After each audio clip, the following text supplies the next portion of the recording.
Le Grand Cahier, known in English as The Notebook, not that one. Hello everyone and welcome to the next video in a 3-part series discussing how these 3 books inspired Mother 3. Today I'll be talking about the second book. Spoiler warning again, please go play Mother 3, read these books, watch my first video, and come back here. Because who doesn't love prerequisites before watching a YouTube video?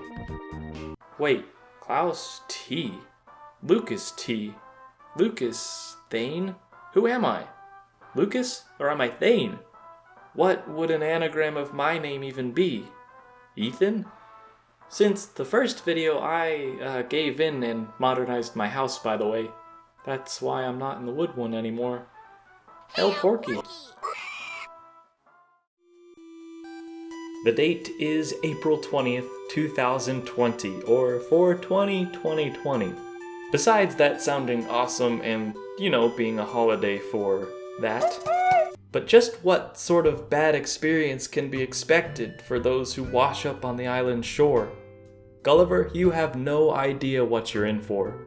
Just kidding, this is Animal Crossing after all, where nothing bad happens if you save your game proper.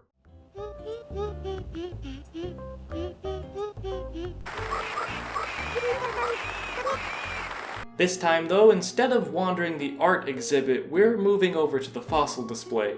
Because this video will be a history lesson in how the 2 series are conceptually connected. In my recent mission to apparently upload for every semi-relevant holiday, I've prepared this video on the Queen's birthday, celebrated in New Zealand for Queen Mary, or Elizabeth II. So let's hop in a phase distorter and go back in time to the late 80s so I can explain myself. Wait, shoot, it's all in Japanese. They didn't release the game overseas at the time. Okay, well, let's just go forward again to 2015 and play it on the Wii U. Teddy. Now, Teddy apparently realized his love for fighting at age 5. He switched from chocolate cigarettes to the real thing on his 10th birthday, and found himself in a patrol car for the first time the following year. His favorite brand of cigarettes are called Horse Shit, which, believe it or not, had a real-world equivalent sold in Mexico. If his service is flat out refused, however, he'll morbidly respond with, "Fine, die all on your own, I'll phone a mortician." What a terrible thing to tell a group of kids! Socially distancing from bitter physicians and moving along to the desert, the party is left little opportunity for conversation, so they may find themselves chatting up a skeleton or 2. It looks like I'm starting to turn into a forgotten man too. Better check my audience retention. For those of you still here, join me back in reality by catching Dark Aspects of Mother Part 2.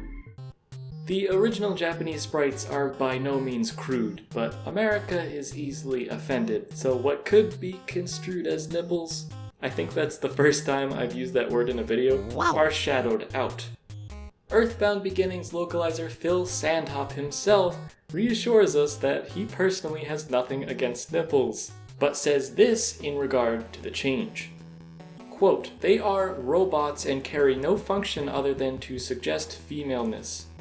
Smoothing down the old sheet metal sounded like it'd be easier and look better than having them wear a top." Unquote. In fact, many of these enemies look arguably more sinister than the creatures of Earthbound do, if they aren't the hilarious bear. Okay, I want this image on a t-shirt right now. Speaking of loneliness, remember the forgotten man I mentioned in the last video? Well, don't. He's supposed to be forgotten. The town is overgrown with weeds and unkempt foliage like the millions of abandoned Animal Crossing towns throughout the years. A little unrelated, but when creator Shigesato Itoi tried strawberry tofu in real life for the first time, he described the dessert as having a profound, saddening flavor, which I find hilarious. It's probably my favorite Itoi-related thing ever. This franchise, Paper Mario, has had its fan base torn for a long time now. Mainly by, well, that pun I just made, torn. This can't be officially recognized as like Star Wars, which also has one trilogy much more beloved than the others. All of these games will forever share the same title. The Thousand-Year Door then is the middle child. He's cooler, smarter, and edgier than his older brother, but the two get along exceptionally. But then what happens? Well, like an awful sitcom, imagine that all 6 children are grown. They end up meeting and decide to room together in the same apartment. Turns out that was a terrible idea. They should probably see each other for Thanksgiving, but they don't have to live together because it isn't harmonious.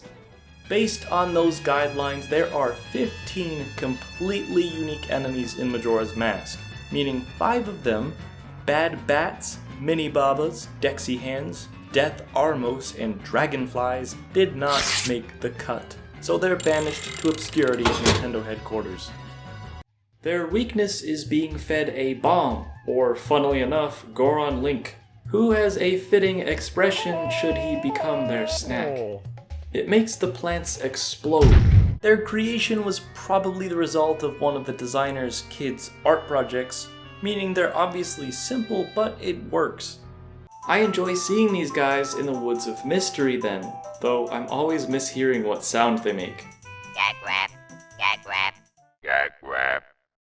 As a kid, I heard Gaksplat, like they're about to attack with that Nickelodeon toy from the 90s.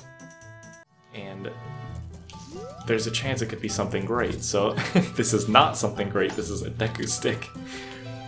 Oh wow, we get the Mario 64 sound. That's cool. Alright, so we'll see what we got here. That's very disturbing. Is that a powder keg? Yes! Man, what are you hoarding here? Pieces of heart. Jeez. And a seahorse. Red rupee, 80 rupees. This is worth 20 rupees. You know, at least they're honest. That's pretty intense.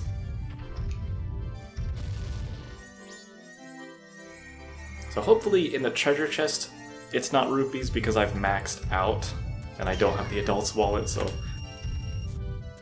I don't want to be carrying 99 rupees and then get more than I can carry. Okay.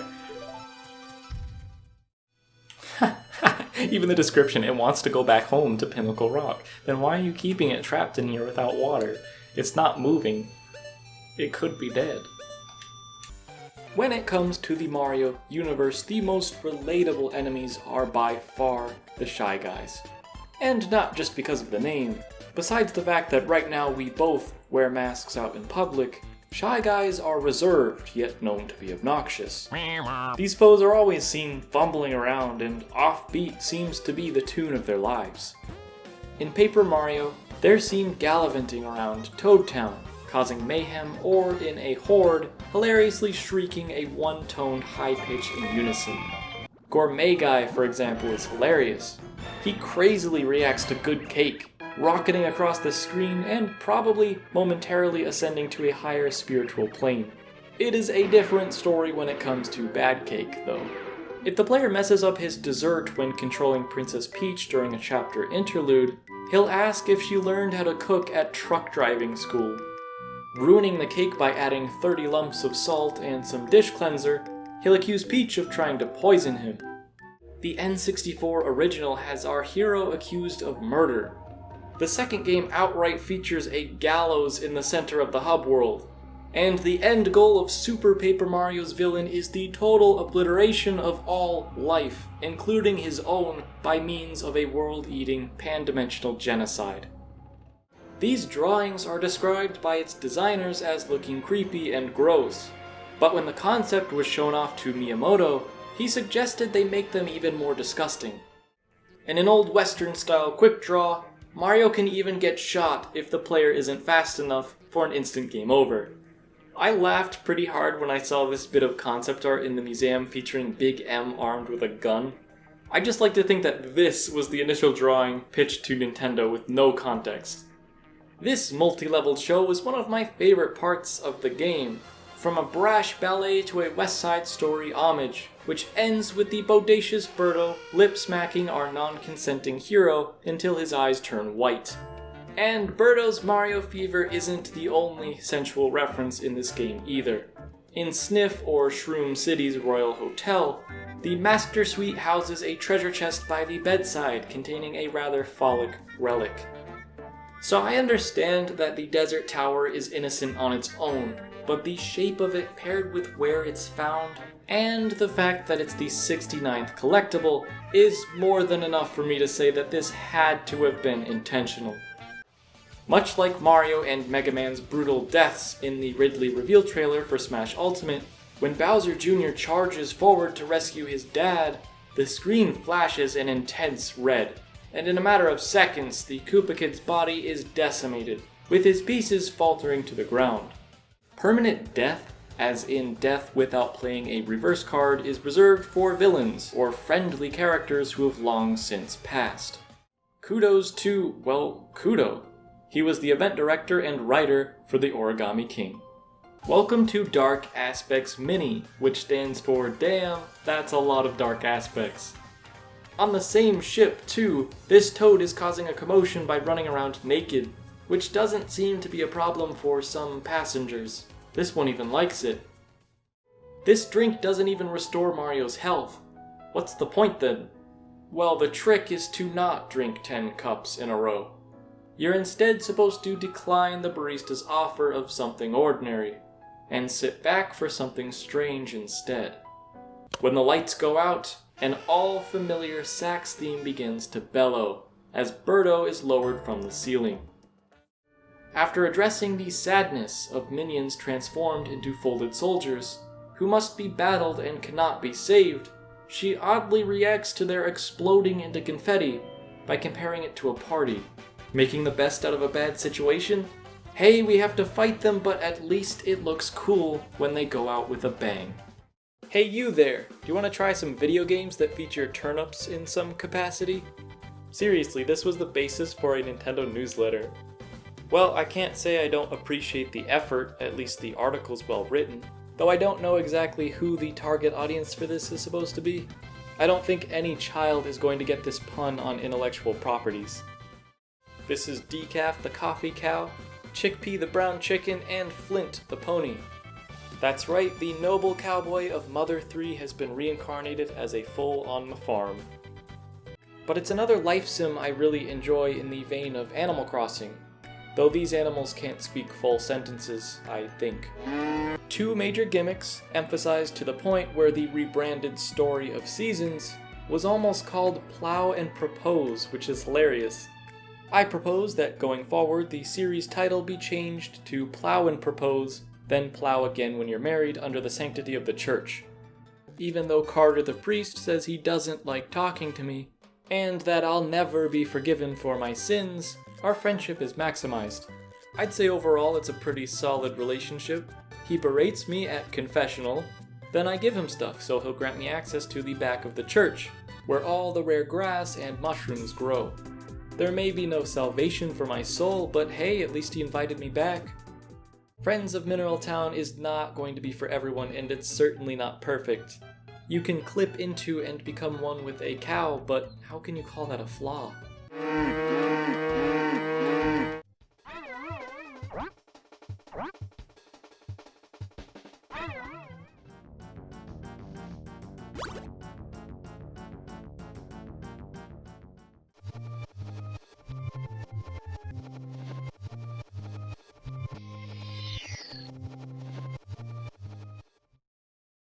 All creatures know Alduin is my master. Yahoo! Ness is still made to bash animals and people, turned hostile by Gigas' influence with a baseball bat. Nothing is killed, mind you, they are either tamed or reverted back to normal, but imagining these fights playing out in real time is certainly no romp in a McDonald's playland. If you haven't seen the previous episode yet, diving into the game's depictions of violence, I recommend watching that first. For everyone else though, make sure to grab a Hawkeye from the Scaraba Pyramid gift shop so we can delve a little deeper into the darkness. In Earthbound, any reference to his dying is replaced with euphemisms like passing on, but nevertheless he leaves this world, existing now as just another memory in Ness's mind. Which is a place in the game we're actually able to visit.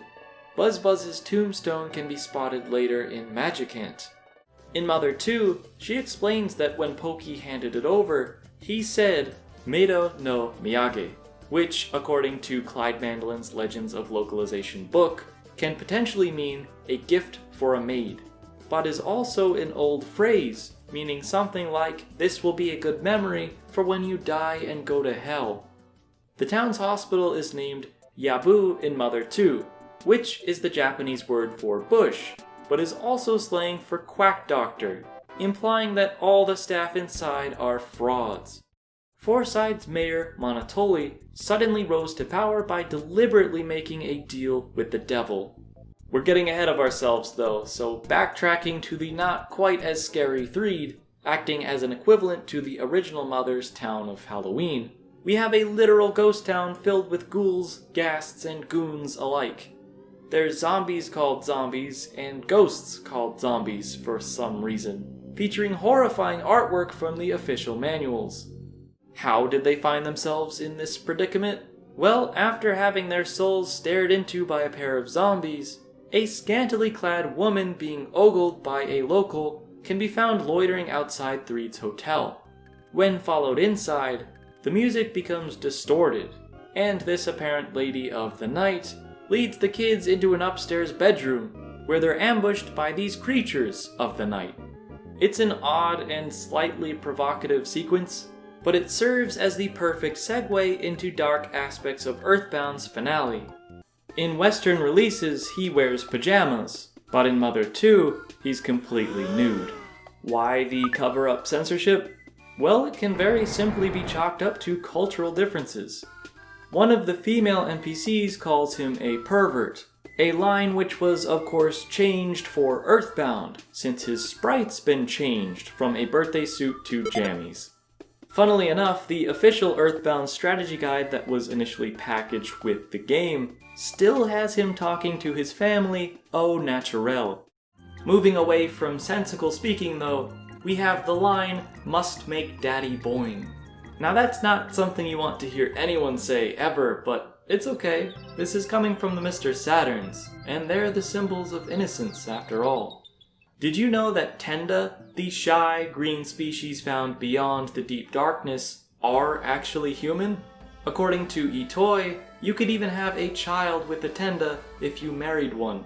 That's a little odd when considering their name in Mother 2, Gumi, which is the Japanese word for gummy candy or gummies.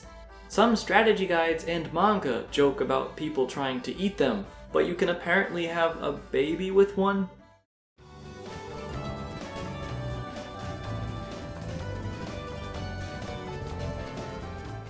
It's a name Itoi came up with because of how unpleasant he thought the syllable gi sounded to the ears, and how dreadful the rest of that Japanese syllable set, ga, gu, ge, and go, reads when compared to the rest of the syllabary. It's funny because as an English speaker, I associate those types of sounds with the noises a baby would make, and don't let that act as support for any infamous theories that may or may not exist. With this said, you don't have to go out of your way to use this less cool pronunciation like me. I used to say PSI, but Psy makes a little more sense to me, and that is how it's said in Japanese. Another word that might make the fans sigh is this location some pronounce as Magicant, and others Magisant.